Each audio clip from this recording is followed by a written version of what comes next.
he stood by his principles and he sat out of last year's Australian Open. But then to come back in his first time at the Australian Open since being forced out and to win it in front of Bill Gates is a massive win.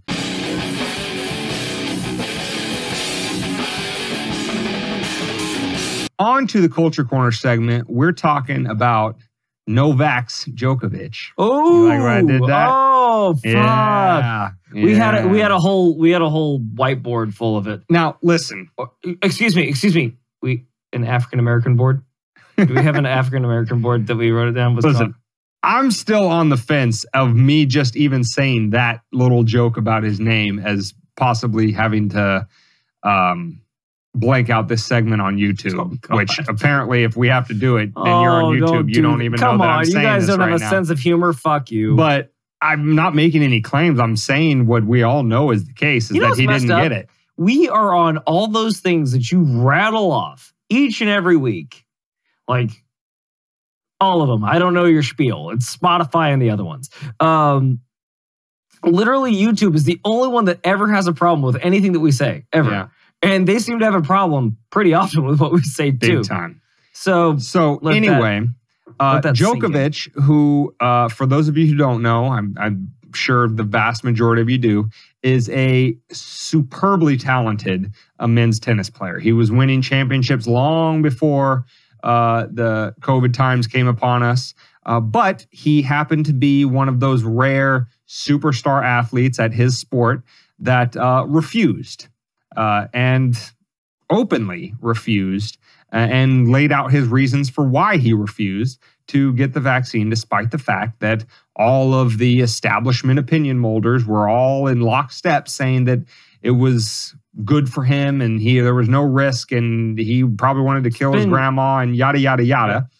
And actually it resulted in him losing an opportunity to add another another tennis major championship to his illustrious career, because he was not allowed to travel to Australia and participate in the Australian Open last year.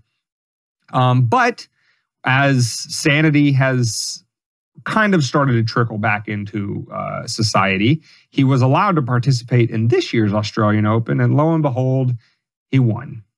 But he didn't just win and therefore be the champion of bodily autonomy that he's been for this entire time alone. He did it oh so gloriously with Bill Gates himself in attendance. It was a beautiful thing to behold. Well, for a little backstory, Bill Gates has been pushing vaccines since of all stripes. Since before, obviously, COVID-19 and their vaccines too. He's been saying that we needed to get vaccines into everyone's arm around the world.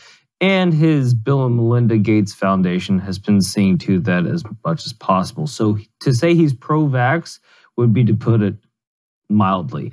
And to say that he was pro,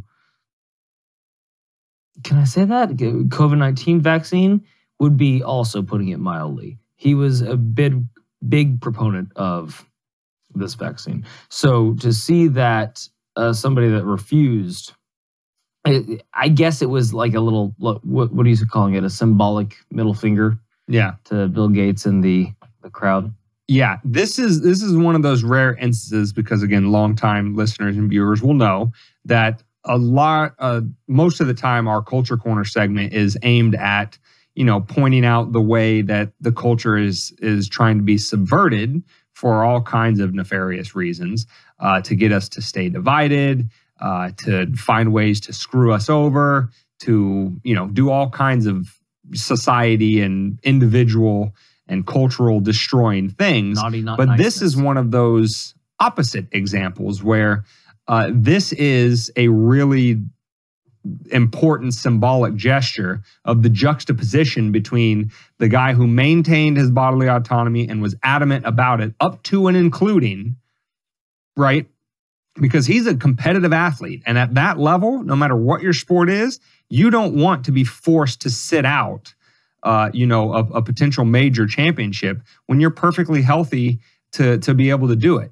And he stood by his principles and said, all right, it's kind of fucked up that you're not going to let me participate in the Australian Open, even though I'm healthy and ready to ride. And I'm one of the best in the game currently.